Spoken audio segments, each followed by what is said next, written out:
नमस्कार मित्रांनो, आज आपण पाहणार आहोत काही महत्त्वाचे प्रश्न. प्रश्न क्रमांक 1. चेन्नई येथील प्राईम टाईम फाउंडेशनतर्फे दिला जाणारा संसद महारत्न पुरस्कार कोणाला जाहीर झाला आहे?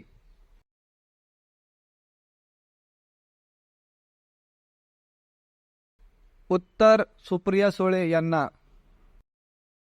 प्रश्न क्रमांक 2. चेन्नई येथील प्राईम टाईम फाउंडेशनतर्फे दिला जाणारा संसद महारत्न पुरस्कार खासदार सुप्रिया सुळे यांना कितव्यांदा जाहीर झाला आहे?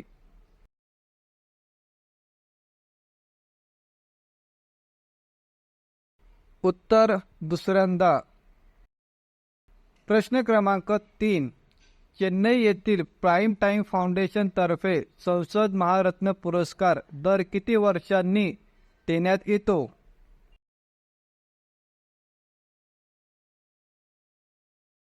उत्तर 5 वर्षांनी. प्रश्न क्रमांक 4.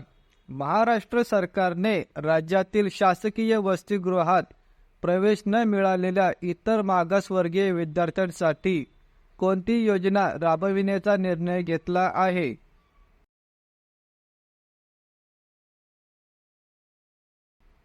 उत्तर ज्ञानज्योती सावित्रीबाई फुले आधार योजना. प्रश्न क्रमांक 5. राज्यातील इतर मागासवर्गीय विद्यार्थ्यांसाठी ज्ञानज्योती सावित्रीबाई फुले आधार योजना महाराष्ट्र शासनाच्या कोणत्या विभागामार्फत राबविण्यात येणार आहे?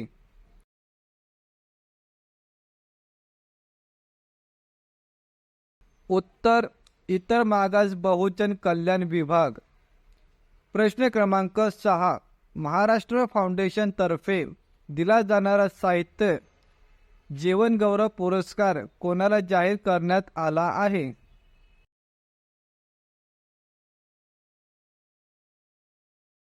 उत्तर डॉक्टर तारा भवाळकर.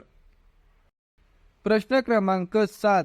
महाराष्ट्र फाउंडेशन ही संस्था कोणत्या देशातील महाराष्ट्रातील रहिवाशांनी स्थापन केली आहे?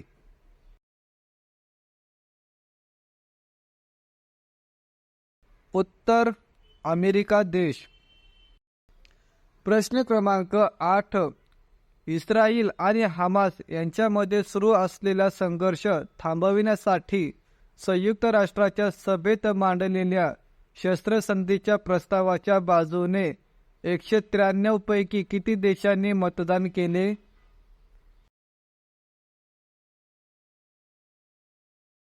उत्तर 153 देशांनी. प्रश्न क्रमांक 9. इस्रायल आणि हमास यांच्यातील संघर्ष थांबविण्यासाठी संयुक्त राष्ट्रात मांडलेल्या शस्त्रसंधीच्या प्रस्तावाच्या मतदानात किती देशांनी भाग घेतला नाही?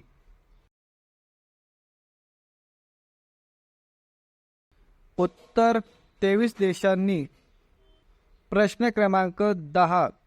COP28 हवामान परिषदेत किती देशांनी जीवाश्म इंधनाच्या वापरापासून दूर जाण्याचा द ग्लोबल स्टॉकटेक करारावर स्वाक्षऱ्या केल्या आहेत?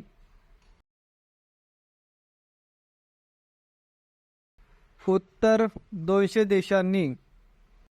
प्रश्न क्रमांक 11. COP28 हवामान परिषदेत किती सालापर्यंत कार्बन उत्सर्जन 0% आणण्याची घोषणा करण्यात आली आहे?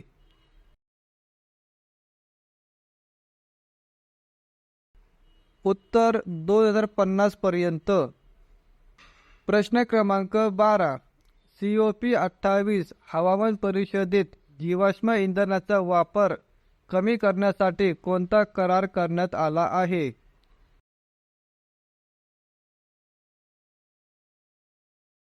उत्तर द ग्लोबल स्टॉकटेक. प्रश्न क्रमांक 13. भारताचे टेनिसपटू लिएंडर पेस आणि विजय अमृतराज हे आंतरराष्ट्रीय टेनिस हॉल ऑफ फेम मध्ये समाविष्ट आशिया खंडातील कितवे टेनिसपटू ठरले आहेत?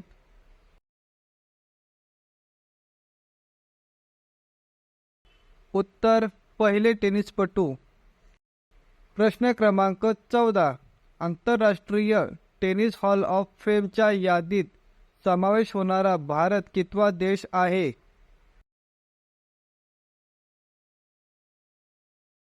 उत्तर 28वा देश. प्रश्न क्रमांक 15. महिला राष्ट्रीय कबड्डी स्पर्धेचे विजेतेपद कोणत्या संघाने पटकावले आहे?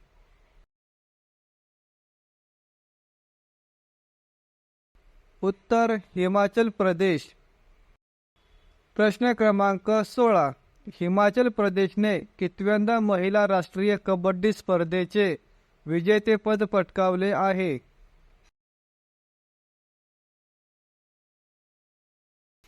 उत्तर तिसऱ्यांदा. प्रश्न क्रमांक 17.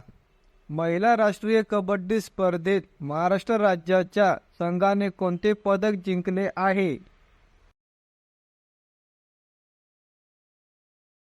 उत्तर ब्रॉन्झ पदक. प्रश्न क्रमांक 18. रिझर्व्ह बँकेने जाहीर केलेल्या राज्याचा वित्तीय व्यवस्थापनाबाबतच्या अहवालानुसार महाराष्ट्र राज्यावरील कर्जाचे प्रमाण जीडीपीच्या किती टक्के आहे?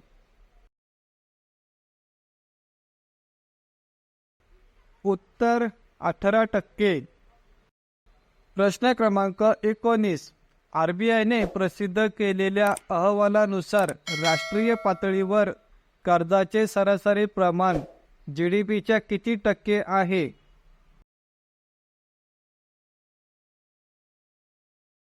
उत्तर 27.6%. प्रश्न क्रमांक 20. रवींद्र बेर्डे यांचे नुकतेच निधन झाले, ते कोणत्या क्षेत्राशी संबंधित होते?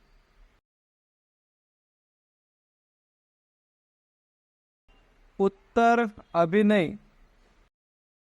प्रश्न क्रमांक 21.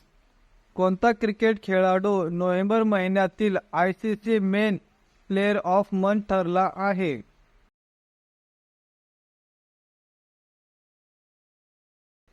उत्तर ट्रेव्हिस हेड.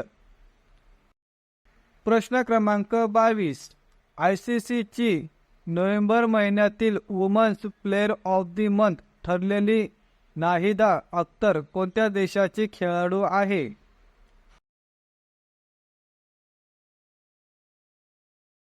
उत्तर बांगलादेश.